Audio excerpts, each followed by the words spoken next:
School. Let me tell you a little bit about Emma. She is a leader. She's co-captain of the varsity women's basketball team at Bedford High School. She is creator and publisher of the Runaway Bulldog, Bedford High School's independent newspaper. Emma spent last summer as one of only 83 high school students in the entire country who was invited to be a resident at Northwestern University's prestigious Metal Journalism Institute. Would you please join me in welcoming Emma Rosenbaum?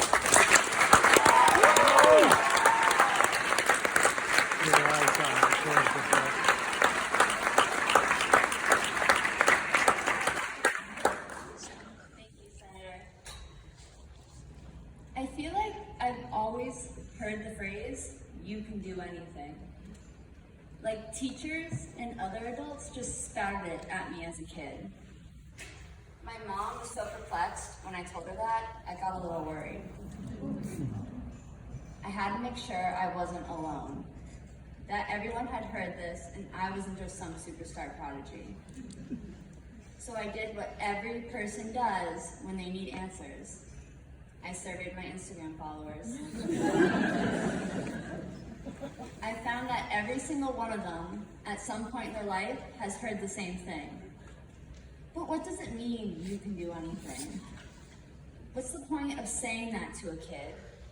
Is it an attempt at empowerment? Because what does empowerment even mean? Like, you can do anything, it's used frequently, but before this presentation, I could not have defined it for you. A month ago, when I was asked to do this, and I came up with my topic, I tried to explain it to my dad. I'm trying to talk about empowerment and the importance of activism for empowerment. He looked at me and said, "What do you mean by empowerment?" So I Googled it. Oxford Dictionary. The process of becoming stronger and more confident, especially in controlling one's life and claiming one's rights. Collins Dictionary.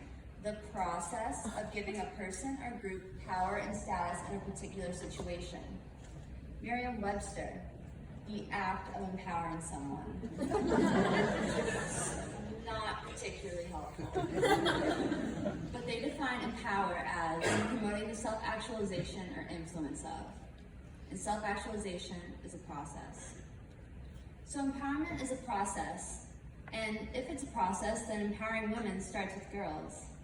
We're here tonight to talk about how to empower women, how to make a change. This is activism. Identifying a problem, voicing our ideas and opinions, and trying to take action. And we, young women and girls, need to be a part of it. I wanted to look at the most prominent example of teenage activism right now. I hope everyone knows who that is. I recommend pretending if you don't. Greta Thunberg, 16-year-old climate activist, possibly just that Swedish girl everyone's talking about. But since she was 8 years old, she's been itching to do something about climate change. On August 20th, 2018, she skipped school and sat outside the Swedish parliament by herself. After that very day, people took notice of her and started to join her. She began to skip school almost every Friday to protest. On August 28th, 2019, a little over a year after her initial protest, she arrived in the US after sailing across the Atlantic. On September 18th, she testified before Congress. On September 20th, she led the largest climate protest in history. And on September 23rd, she spoke to the UN, or yelled at them. So what? She's made some noise, she's gotten people's attention, but has she truly made a tangible change? I mean, yes, she's brought awareness. I don't want to undercut what she's done in any way, but she's gotten halfway, and she needs adults to get the full way there. Does anyone know what happened after she spoke with Congress? Did they talk about making a plan for action? Was the idea of a bill thrown around? What about after she spoke with the UN? Let's look at what people said in response to her speeches and protests. Theresa May about this.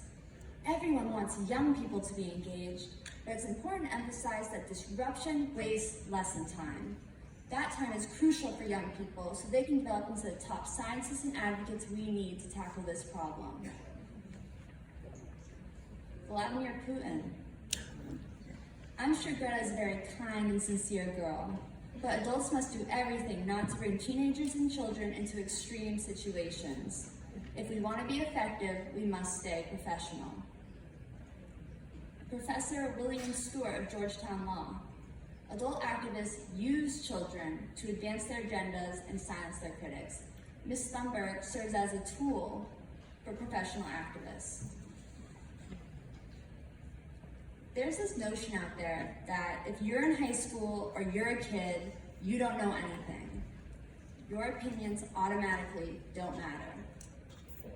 While listening to the quotes I just read, I'm sure there are adults in this room who made faces or thought, oh, I disagree with that.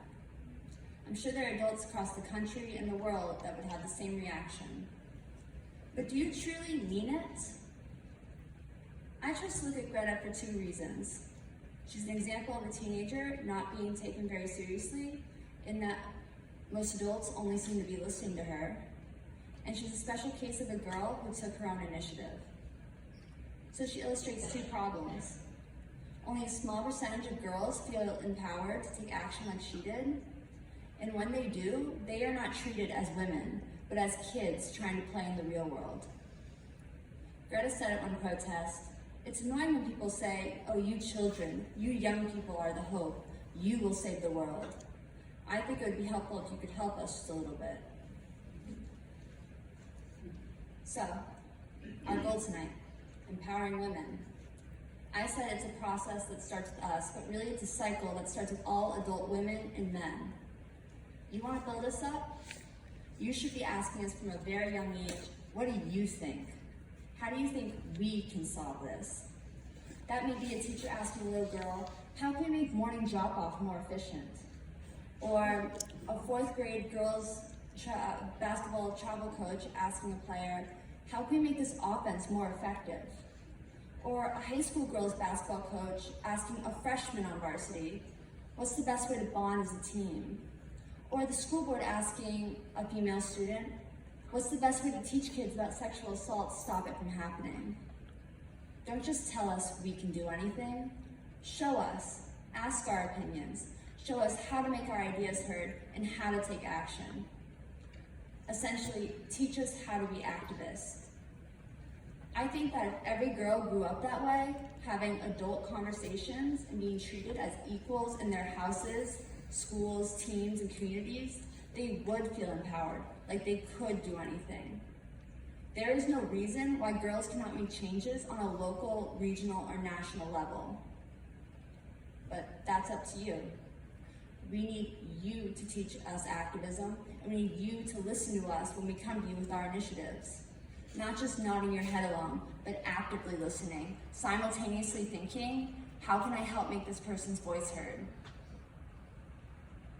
This event tonight was inspired by Muffet McGraw, who said she's getting tired of the novelty of the first female governor of this state, or the first female African-American mayor of this city. I agree. But I'm also getting tired of the novelty of girls taking a stand against something they believe in. Why is it that when adults tackle female issues, whether it's stopping sexual assault or increasing the number of women in STEM, no one thinks to ask girls what to do? Thank you.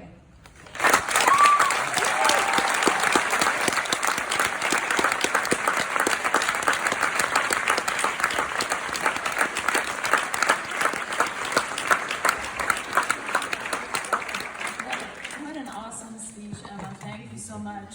You are empowering us, so we appreciate it. And now I would like to welcome another phenomenal young woman, Jessie A.